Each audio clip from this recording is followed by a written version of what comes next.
Radio Bref, l'effondrement.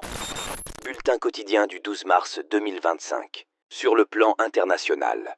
Une rencontre entre représentants ukrainiens et américains a eu lieu hier en Arabie Saoudite pour trouver un règlement du conflit en Ukraine. Elle se tenait à peine quelques heures après une attaque massive de 337 drones ukrainiens sur la région de Moscou en Russie. Les États-Unis et l'Ukraine ont réussi à s'entendre sur un accord pour un cessez-le-feu de 30 jours. Le projet doit encore être validé par la Russie, mais les Américains ont d'ores et déjà levé la suspension de leur aide militaire et ont repris la communication d'informations en temps réel à l'armée ukrainienne. Tous les regards se tournent maintenant vers le Kremlin, dont le porte-parole a déclaré aujourd'hui, je cite, « Ne précipitons pas les choses. Nous avons des contacts prévus dans les jours à venir avec les Américains et nous comptons là-dessus pour obtenir une information complète. » Fin de citation. Il a ajouté attendre que les autorités russes soient informées officiellement de la situation par le secrétaire d'État Marco Rubio et le conseiller à la sécurité nationale Mike Waltz. Selon le porte-parole du Kremlin, un appel téléphonique au plus haut niveau entre le président américain Donald Trump et son homologue russe Vladimir Poutine serait possible dans un délai assez court. Le Portugal s'enfonce dans la crise politique. Pour la 3e fois en 3 ans, les Portugais seront appelés aux urnes pour composer les membres de l'Assemblée nationale. Le Premier ministre Luís Montenegro a vu sa motion de confiance rejetée par les députés, ce qui a entraîné sa chute.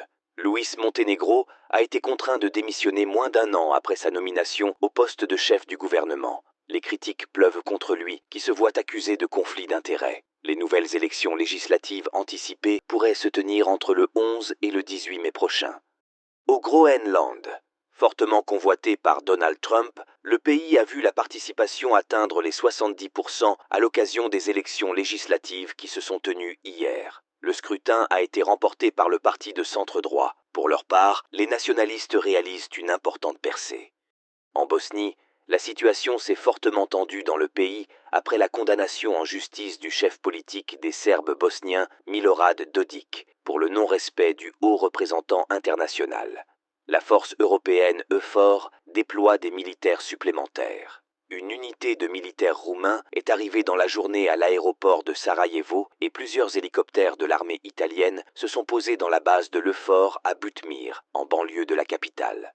Sur le plan national, la commission d'enquête parlementaire sur les violences en milieu scolaire, créée dans le sillage de l'affaire Betaram, a indiqué aujourd'hui vouloir auditionner le Premier ministre François Bayrou. D'autres figures politiques le seront à leur tour, notamment Elisabeth Borne, Gabriel Attal, Ségolène Royal récemment visée par François Bayrou dans cette affaire judiciaire, ou encore l'ancienne garde des Sceaux Nicole Belloubet.